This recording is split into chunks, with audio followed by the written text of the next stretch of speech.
तो ये कुछ क्वेश्चंस थे जिसमें फर्स्ट क्वेश्चन में हमने 2 वोल्टेज सोर्सेस लगाए थे। यहाँ पे 10 वोल्ट है और ये 5 वोल्ट है। 10 वोल्ट की पोलैरिटी ऊपर पॉजिटिव नीचे नेगेटिव है, तो 5 वोल्ट की ऊपर नेगेटिव है और नीचे पॉजिटिव है। तो इस केस में हम जनरली जो वोल्टेज ज़्यादा होता है उस वोल्टेज की पोलैरिटी को लिखते हैं। तो 10 वोल्ट के वोल्टेज की पोलैरिटी हम कंसिडर करेंगे और ये 10 वोल्ट के अपोजिशन में है, सीरीज़ अपोजिशन में वोल्टेज सोर्स है, तो ये 5 वोल्ट इससे क्या हो जाएगा, माइनस हो जाएगा। तो 10 - 5 क्या हो जाएगा, 5 वोल्ट। तो इसका आंसर होगा 5 वोल्ट। नेक्स्ट उसमें दोनों की पोलैरिटी सेम है, तो पोलैरिटी तो सेम रहेगी प्लस माइनस, और इसके साथ साथ वोल्टेज पोलैरिटी सेम होने के कारण ये दोनों क्या हो जाएंगे, ऐड हो जाएंगे, तो ये 10 वोल्ट हो जाएगा।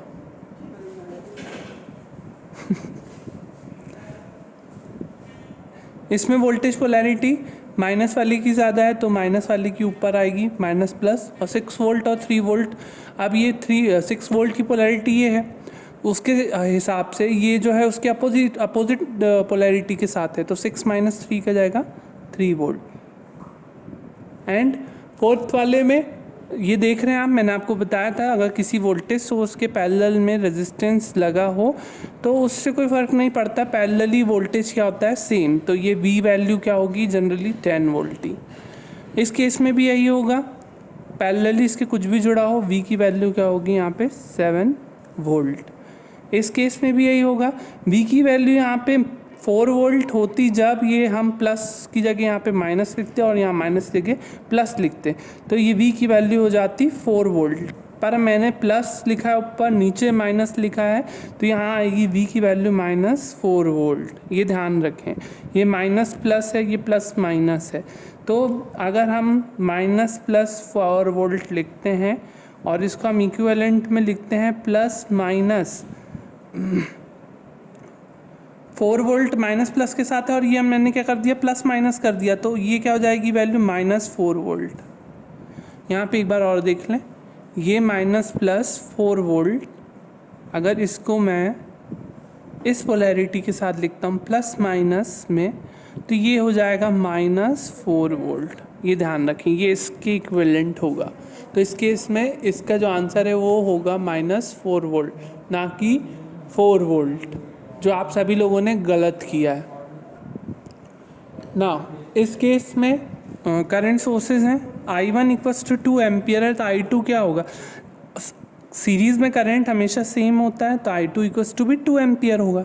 इस केस में क्या होगा, इस केस में 3 एम्पियर ऊपर की तरफ, 7 एम्पियर नीचे की तरफ है, तो 3 एम्पियर और 7 एम्पियर है आपके, तो ज़्यादा कौन है, 7 एम्पियर।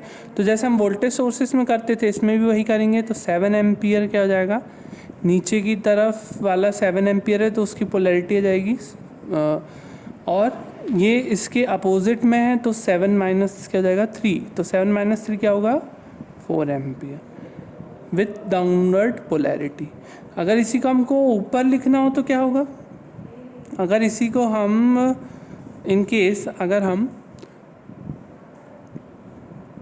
ये 4 एम्पियर है, अगर हम इसको ऊपर ऐसे लिखना है हमें इसी 4 एम्पियर को, तो ये हो जाएगा -4 एम्पियर। तो ध्यान रखें, पोलैरिटी के हिसाब से वैल्यूज़ बदल सकती हैं। तो इसको हमने ऐसे रहने दिया। वैसे ये 4 एम्पियर ज़्यादा है तो 4 एम्पियर की पोलैरिटी ऊपर, ये इसके समर्थन में नहीं है, इसके अपोजिशन में, तो 4 - 2 क्या जाएगा, 2 एम्पियर। इसका आंसर हो जाएगा 2 एम्पियर। इस केस में सीरीज़ रेजिस्टेंस का कोई महत्व नहीं है, तो I जनरली क्या होगा, 2 एम्पियर ही होगा करंट। इस केस में इस वोल्टेज सोर्स के रहने से कोई मतलब नहीं, यहाँ पे 2 एम्पियर वाला करंट सोर्स आएगा। इस 4 वोल्ट के वोल्टेज सोर्स को हम निगलेक्ट कर सकते हैं। नेक्स्ट टॉपिक है आपका सोर्स ट्रांसफॉर्मेशन। सोर्स ट्रांसफॉर्मेशन ध्यान रहे हमेशा इन 2 स्थिति में हो सकता है। एक स्थिति ऐसी होगी जब वोल्टेज सोर्स के सीरीज़ में रेजिस्टेंस हो, और एक स्थिति ऐसी होगी जब करंट सोर्स के पैरेलल में कोई रेजिस्टेंस हो। तो इस केस में V = IR लिख सकते हैं हम, और I = V/R लिख सकते हैं। कैसे, voltage source in series with resistance can be converted into parallel current source and resistance combination, है ना। ये इसको इस तरीके से और इसको इस तरीके से लिखा जा सकता है। आप ये ना करिएगा कि वोल्टेज सोर्स के पैरेलल में अगर रेजिस्टेंस है और उसको आप करंट सोर्स में पैरेलल में रेजिस्टेंस में कर दे रहे हो, तो वो गलत हो जाएगा। और ना ही करंट सोर्स के सीरीज़ में रेजिस्टेंस हो और उसको आप वोल्टेज सोर्स की सीरीज़ में रेजिस्टेंस हो, ऐसा कर दो तो वो भी गलत हो जाएगा। ध्यान रहे क्वेश्चन हमेशा इस फॉर्म में या इस फॉर्म में रहे। इन दो फॉर्म में है तो ही आप इन दोनों को इस तरीके से आपस में ट्रांसफॉर्म कर सकते हो, इस सर्किट को इस रूप में और इस सर्किट को इस रूप में, अन्यथा ये नहीं होगा। यहाँ पे V की वैल्यू क्या होगी जनरली I/R, और यहाँ I की वैल्यू क्या होगी V/R। अगर हम एग्जाम्पल्स देखें तो एग्जाम्पल्स में आप देख सकते हैं, यहाँ पे देखो क्या है, वोल्टेज सोर्स है इन सीरीज़ विथ रेजिस्टेंस 10 ओम। तो 10 ओम का सीरीज़ में आपने क्या लिखा, एक रेजिस्टेंस, और ये 4 वोल्ट का वोल्टेज सोर्स है। अब इसको हमको कन्वर्ट करना है करंट सोर्स और रेजिस्टेंस में। तो current voltage source in series with resistance को हम current source in parallel with resistance कर सकते हैं। तो I इक्वल्स टू यहाँ पे क्या होगा V/R, और जनरली R की वैल्यू R ही रहेगी, ये वैल्यू चेंज नहीं होगी। रेजिस्टेंस अगर 10 ओम दिया हुआ है तो वो 10 ओम ही रहेगा।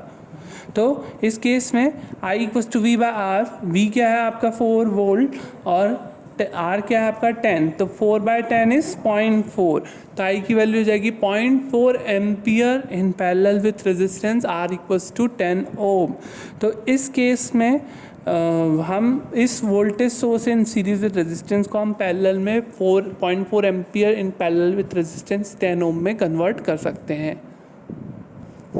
तो नेक्स्ट क्वेश्चन है, 2 एम्पियर आपका करंट सोर्स है और 5 ओम का रेजिस्टेंस है, इसको आपको इक्विवेलेंट वोल्टेज सोर्स और रेजिस्टेंस में कन्वर्ट करना है। तो इस केस में V इक्वल्स टू क्या होगा I/R, और इन parallel with in series with resistance 5 ओम आएगा, 2 × 5 इज़ 10 वोल्ट। तो इसको हम इस तरीके से लिख सकते हैं। तो आपको कुछ क्वेश्चंस करने हैं, इसका सोर्स ट्रांसफॉर्मेशन, इसका और इसका, ये सभी के सोर्स ट्रांसफॉर्मेशन सर्किट क्या होंगे, इसकी वैल्यूज़ आप कैसे लिखेंगे क्लास कमेंट में। जैसे फर्स्ट वाला क्वेश्चन है तो इसका इक्विवेलेंट वोल्टेज में कितनी वैल्यू है, जैसे सपोज 4 वोल्ट है, कॉमा रेजिस्टेंस में कितना है 1 ओम, 1 ओम का 1 ही ओम रहेगा। तो आप वोल्टेज कॉमा रेजिस्टेंस दोनों वैल्यू लिखोगे, इसमें करंट कॉमा रेजिस्टेंस, इसमें वोल्टेज कॉमा रेजिस्टेंस, इसमें करंट कॉमा रेजिस्टेंस, इसमें वोल्टेज कॉमा रेजिस्टेंस। तो इस प्रकार से आप ये इस क्वेश्चंस को भी करके क्लास कमेंट्स में आपके आंसर्स आ जाना चाहिए।